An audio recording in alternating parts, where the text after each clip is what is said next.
are divorced, so I will be the primary caretaker. Ah, okay, okay, all right. You need to know that because I will have limited support. All right, thank you. So it's just you and your mom at home? Yeah. Okay. And how many floors is this home? 3. 3. Basement, first floor, second floor. How many steps to enter the house from the outside? Like how many individual steps? Yeah, to get in, just to get in from the street. 2. Just 2? Okay. Right.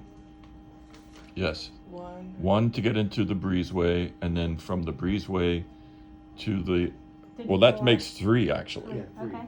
And is there a railing to hold on to? No. No railing, okay. All right. And then that leads you to the main floor, right? On the main floor, is there a bathroom? Yeah? Okay. Is this a powder room or a full bathroom? We have a first floor bedroom Okay. and master bath. The master Oh, okay. bedroom, so we have 2 bathrooms on the first floor. Okay, so that's good. Well, it's like So- it's like 1.5. You have a powder. Okay. She has a powder room and a full bathroom. Okay, because there's like a bedroom available Yeah. there. So if in case he can actually stay on the main Right. floor. But on the main floor, there's also a step down. There's 2 step downs to get to the family room and to get to other parts of the house, the living room. Okay, all right. So there is that step down that I'm very worried about. Okay, and those 2 steps down doesn't have a rail, right? No, Okay. no railings in the Okay, house. all right. In like the master bedroom, you mentioned that there's like a full bath there. Yes, Is it a walk-in shower or is it a tub? it's a walk-in shower. Okay, this And walk-in. and we do have a tub and a walk-in shower. Okay, in that same bathroom. Yes. Okay, and then the walk-in shower, does it have a built-in seat or do No. you? No. Okay. And you have to step up a little bit to get Just to like the a It little- shower. has a little curb Okay. that you have Okay. to step over, right? All right, but normally his bedroom is upstairs. Yes. Okay. So I'm And- gonna go upstairs and Mhm. he's gonna take my bedroom. Okay. In the basement, is that where laundry is? No, it's No. on the first floor. Okay. Does he do his own laundry now or? I will be doing his laundry. Okay. All right. Definitely. Okay. Does he drive yet? Yeah. He drives, he Yeah. has a driving permit, yes. He has a learner's A permit. learner's permit. Okay. All right. He's 16. Right. Yeah. So you don't. I'm assuming before this accident happened, he was very independent, and so you don't have any equipment at home like crutches, No. walker, nothing. Okay. Nothing. All right. So first of all, let's talk about what will be his precautions for the next few weeks. Okay. So the operated side is on your right side, right? Holden, do you go by Holden? Yeah. Okay. Are you seeing here? Do you see my foot? Okay. So right now, you're not allowed to put full weight on this foot. Okay? On the left you can. On the right you cannot. Okay? So when you're actually standing, it's only your toes allowed to touch the floor. So usually it kind of helps just to balance compared to not having to put weight at all. Okay, but you are only allowed just your toes touching the floor. So when you're walking right now, you're probably not sure if you're actually going to be able to walk like me right now, without a walker. Or you can also use a walker and then you're actually going to be walking like this. Okay, again, just your toes. Okay. Second, you actually have a set of precautions to follow. Okay, and this set of precautions, we call it like hip precautions. Okay, and usually these are in place for about 4 to 6 weeks or until the surgeon discontinues it. Okay, now this will actually prevent your hip from dislocating.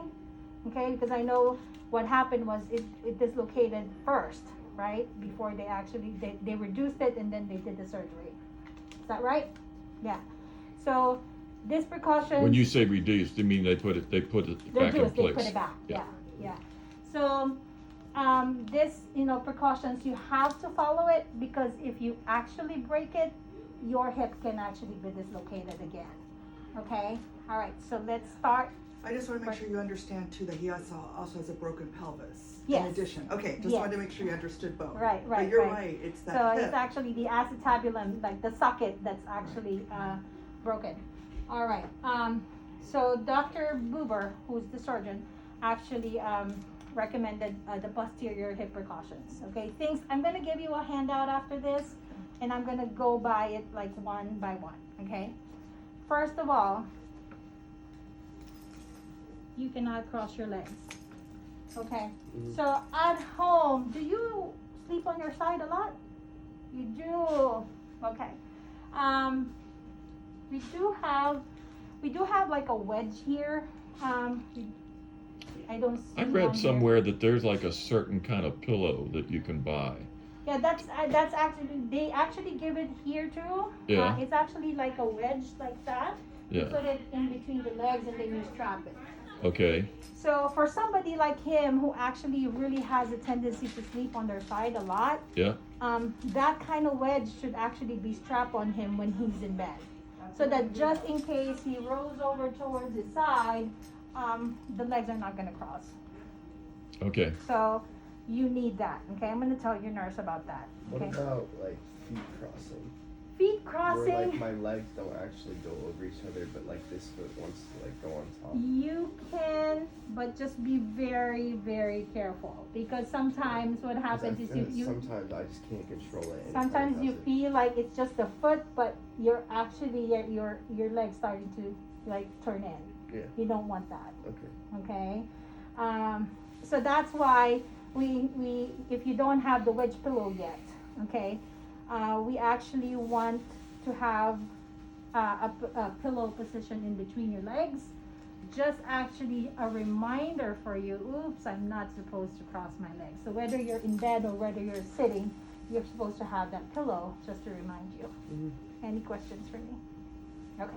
So he should have had that. It sounds like even before, right After now. surgery, usually after surgery. Right after surgery. They actually put that wedge pillow. All right. Okay. Second, okay, on your right leg, you're not supposed to turn your hip and your knee in. Okay, so you're not supposed to turn it in. Okay, again, if you break this, hope not, you can actually dislocate your hip. Okay, so no turning it in. So for example, you're going to turn towards your left side. Okay, you do not want to pivot on this toe, on your toes here. Don't pivot like that. Okay, so what you want to do is kind of like step, pick it up, step, and just keep your foot straight. Okay, never pivot like that. Okay, got it? All right. I would imagine that if in the beginning he's going to be using the walker mostly, Yeah. and that would help prevent from him even trying to do that, right? Even with the walker, you can actually You get can tempted to you pivot. can attempt to pivot. Yeah, Okay. you can get tempted to pivot even with the walker. Okay. All right, last one. Last one is the most restrictive part of it, and that's why I actually have this kit here.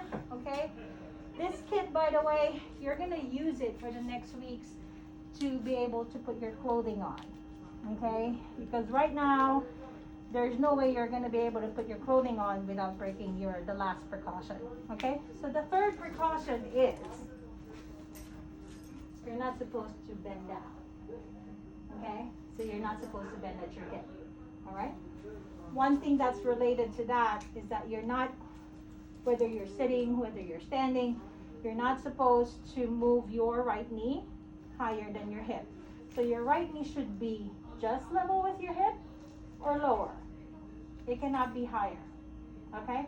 So when I'm sitting down like this, and if I move my upper body to be like 90 degrees, would You're that fine. would that be good or against the? You're fine. Yeah, because Really? you're actually, like, if you actually sit up, go ahead and sit up. If you actually sit up, you can see it's kind of still level. It's not like your knee is actually up. And that angle is still okay. Okay? Yep. So this would not be breaking it. No, very good question. That will not be breaking it. Okay. Based on what you just said, can I ask some follow-up Sure. questions? Just based on what you said about angles, what about sitting in a chair? Yeah, very good question. Okay, Sitting in the chair He can actually sit in a chair. Just make sure chair is not low. No, I'm talking about a standard chair at the Yeah, house. okay, yeah, so How do I know what a low chair is? So this one is low. We have high chairs in the kitchen. Yeah. Really high chairs. So this one We is have low. bar chairs, like bar level chairs. Oh, bar level chairs are good. Bar Because level's they're good. actually high. And then we have normal chairs, like dining room chairs that he studies and works. Well, how tall are you? Like 5'9". Okay, alright. So dining chairs are usually good. They're not too low. Just be very careful about couches. Because couches sometimes tend to be low. Couches are low. Yeah. And What the- about a toilet? And the cushions There's the and your cushions, the cushions in your couch are kind of Like soft. They're And soft. they Or kind of even like sit make you lower. sink. Yeah, Yeah, kind so of he's make gonna- you sink. Going on a couch. Yeah, yeah. So But what about like a toilet? the toilet? Yes. So your toilet's probably like a standard toilet like this. Of course. Yeah. A standard toilet. So right now he actually needs to have something that's higher. So your toilet at home, does it have like a space, on the sides of it? Not hardly any space, just very okay. little space. Okay, I'm gonna show you something. Yeah, it's like, you have the 2 walls next to the toilet. Yeah. Let me show you something. So I'm just Because right thinking now- about all the. I know what you're asking. Considering his height, your toilet actually needs to be raised right now. Because otherwise, you really have to actually avoid sitting on any low surface. Low toilets, low couches, low seats, low beds, even low cars. So you can't be like getting in and out of those sports cars because those sports cars are really low. So, Even- but an SUV is okay. SUV's fine. Yeah. Mid-size SUV, full-size SUV is fine. Sedans, usually it's low. No sedan, we don't have a sedan. Oh, good, very good, very good. So, if you have SUV, that's very good. That works for him. All right. But as you're saying about the toilets, Mm-hmm. so he's not gonna be able to go to school for some time then. Right, because toilets in school They don't are have any special standard. toilets like that, do they, Right, Roland? right. Especially in old school, like. But whoop, he can actually like he can, compensate. You can actually compensate when toilets are really low. You can still compensate, and I'm gonna show you later. Okay, like here, this toilet is really low. It's like a standard toilet, probably the same toilet that you have in school. And I'm actually gonna show you how to compensate so that you're not gonna be breaking your precaution. Okay. At home, like you said, you don't have space in the toilet. So this is the first one that I usually would recommend. Let's show Holden and everyone. Can you turn the screen? Yeah, sure. Great, so Holden can see. So this one right here. So what happens is like you just remove the bucket and then you put that frame on top of the toilet, and this has actually notches on the side. You can actually adjust the height of it, and then it actually makes the toilet seat higher. so you don't need the bars. You can just take that toilet out of that frame.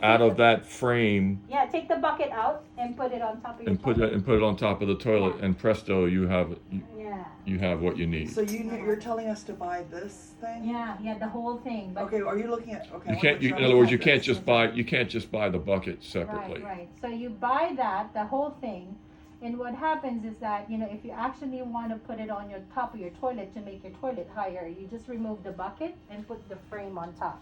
You're talking about this. Yeah, that bucket remove Not it. this. Not that one. The bucket. This Yeah. is a bucket and the seat on top Yeah, of the bucket. yeah. It's one So- piece, okay? So no, it's actually 2 pieces. So the frame is 1 piece, and then the bucket is the second piece. Okay. And you just remove and the the bucket. back of that back part, just comes with it. Yes. That's attached to the Yes. bucket. Yep. So that Yeah. answers your question, right? Yeah. Roland? So keep this at the house and Um, put that at the house. Put this on top of my Well, toilet. that is actually my question. That's why my question was, do you have room on the sides of the toilet like right here, because if you actually put that on top, you actually This have is to. how it is at my house. There's a wall and a wall here, and this is how much space we have. Oh, I around- think you can. That's what I mean. This is how much space we have around the toilet. So I think you can actually get that. Get one to put on top. Yes, Okay, gotcha. For both bathrooms. yes, for both bathrooms, or you can actually, remove that and then put it in another bathroom, or you can get Okay. two if you Yeah, want. yeah. Okay. This is actually this is what I would recommend, because this is actually more stable. This particular model, there's so many different ones. Yeah, this one is good. Okay, Yeah. supports. I'm gonna write all this down. Yeah. The Prime, this is Amazon's choice.